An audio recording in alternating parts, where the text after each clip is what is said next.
মাননীয় সংসদ নেতা, আপনি সংসদ কক্ষে প্রবেশ করার কিছুক্ষণ আগে এই সংসদের সকল সদস্য, সরকারি দল এবং বিরোধী দল থেকে বক্তব্যের মাধ্যমে একটি প্রস্তাব পাশ করেছে। আপনাকে ধন্যবাদ জানিয়ে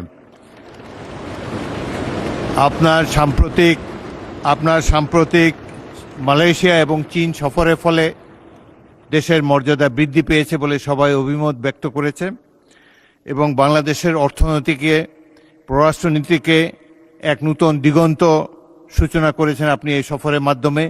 সেজন্য আপনাকে ধন্যবাদ জানাচ্ছি এই সংসদের পক্ষ থেকে। Welcome back to this parliament. বিসমিল্লাহির রহমানির রহিম। মাননীয় স্পিকার,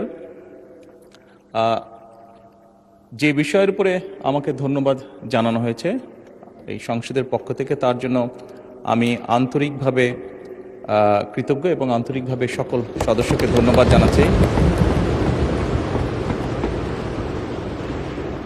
মাননীয় স্পিকার, এখানে মূল বিষয় এটি হচ্ছে যে বাংলাদেশের মানুষ আমাদেরকে দায়িত্ব দিয়েছে তাদের স্বার্থ দেখার জন্য।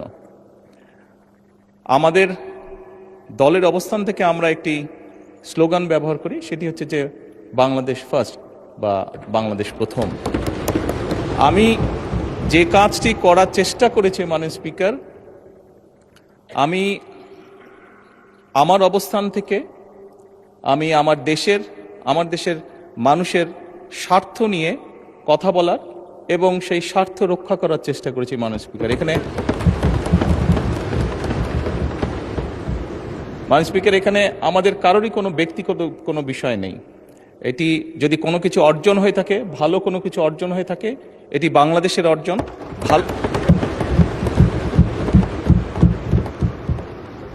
এই সফরের মাধ্যমে যদি দেশের মানুষের কোনো অর্জন হয়ে থাকে, সেটি দেশের মানুষের অর্জন মাননীয় স্পিকার। তবে মাননীয় স্পিকার, যেহেতু সংসদের সকল সদস্য, বিশেষ করে বিরোধী দলীয় নেতা, উনিও উৎসাহ প্রদান করেছেন দেশের জন্য, দেশের মানুষের পক্ষে কাজ করার জন্য, সেজন্য আবারও আমি আমার ব্যক্তিগত পক্ষ থেকে সকল সদস্য, বিরোধী দলীয় নেতা সহ সকল সদস্যকে আন্তরিকভাবে ধন্যবাদ জানাচ্ছি। ধন্যবাদ।